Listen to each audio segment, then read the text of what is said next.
നയത്തിനെ രൂപീകരിച്ചിട്ട് അത് കാര്യമില്ല. അത് ജനങ്ങൾക്ക് എങ്ങനെ നടപ്പിലാക്കുന്നതാണ് പ്രശ്നം.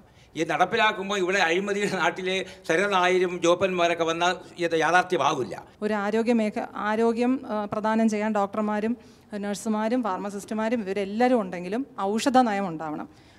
ഔഷധങ്ങൾ ഉപയോഗിക്കുന്നത് വളരെ കെയർഫുള്ളായിട്ട് ഉപയോഗിക്കണം, അല്ലെങ്കിൽ ഒരുപാട് അസുഖങ്ങളുണ്ടാകും. അതും ജനങ്ങളെ ബോധവൽക്കരിക്കണം. അപ്പം ഇത്രയും കാര്യങ്ങൾ നമ്മൾ പത്രമാസികകൾ കൂടിയും TV പ്രോഗ്രാമുകൾ കൂടിയും നമ്മൾ ആൾക്കാരെ നമ്മൾ ബോധവൽക്കരിക്കാതെ ആരോഗ്യ നയം, ഔഷധ നയം എന്നൊക്കെ പറഞ്ഞ് നമ്മളിവിടെ കുറേ ആൾക്കാരിന്ന് സംസാരിക്കും, പാവപ്പെട്ട ആൾക്കാർ സഫർ ചെയ്തുകൊണ്ടിരിക്കും. സഫീഷ്യൻ്റ് ആയിട്ടുള്ള ഒരു മോണിറ്ററിങ് ഏജൻസിയോ എന്തെങ്കിലും വന്നു കഴിഞ്ഞാൽ മാത്രമേ അത് എഫിഷ്യൻ്റായിട്ട് നമുക്കത് മോണിറ്റർ ചെയ്യാനും അത് ക്വാളിറ്റി ഉള്ള ഒരു ട്രീറ്റ്മെൻറ്റ് ഇവിടെ പ്രൊവൈഡ് ചെയ്യാനും പറ്റുള്ളൂ. വാക്സിൻസിൻ്റെ പ്രൈസ് എത്രത്തോളം റെഡ്യൂസ് ചെയ്തിട്ടുണ്ട് അതിനെക്കുറിച്ചുള്ള ബോധവൽക്കരണം കൂടി ഉൾപ്പെടുത്തണമെന്നാണ്. 3 ഫാക്ടറികളിലാണ്, ലക്നൌവിൽ, ചെന്നൈയിൽ, നമ്മുടെ കൂനൂരിൽ. ഈ 3 ഫാക്ടറികളും ലോകത്താരും കേട്ടിട്ടില്ലാത്ത തരത്തിൽ ഇന്ത്യ സർക്കാർ ഒരു ദിവസം രാവിലെ അടച്ചുപൂട്ടി.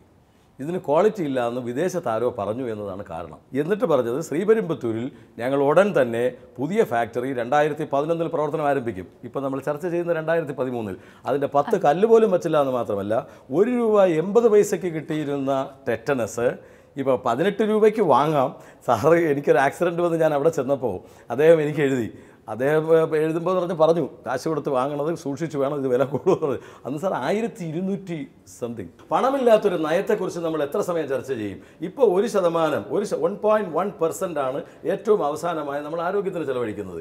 ഇത് 5% മുതൽ 6% വരെ ചെലവഴിച്ചില്ലെങ്കിൽ ഇന്നത്തെ സാഹചര്യത്തിലെ ഹെൽത്ത് സിസ്റ്റം മെയിൻറ്റെയിൻ ചെയ്യാൻ പറ്റില്ല എന്ന് എല്ലാവർക്കും അറിയാവുന്നിരിക്കെ അതിനാവശ്യമായ ഒരു പ്രൊവിഷൻ ഈ നയത്തിൽ നിന്നല്ല, അങ്ങനെ അതുമായി ചർച്ചയിൽ ഒരിടത്തും വരുന്നില്ല ഇതിൻ്റെ ഫിനാൻസ്. ആരോഗ്യ കേരളം ഏറെ പ്രതീക്ഷയോടെ ഉറ്റുനോക്കുന്ന ആരോഗ്യ നയം കരട് രൂപത്തിൽ തന്നെ വിവിധ മേഖലകളിൽ ഗഹനമായ ചർച്ചയ്ക്ക് വിധേയമാകാത്തത് എന്തുകൊണ്ടാണെന്ന ചോദ്യം പ്രസക്തമാണ്. ശരിയായ സർവേകളുടെ അഭാവം നയത്തിന്റെ ലക്ഷ്യങ്ങളെ എങ്ങനെ സാധൂകരിക്കുമെന്ന ചോദ്യവും ഇതോടൊപ്പം ഉയരുന്നു.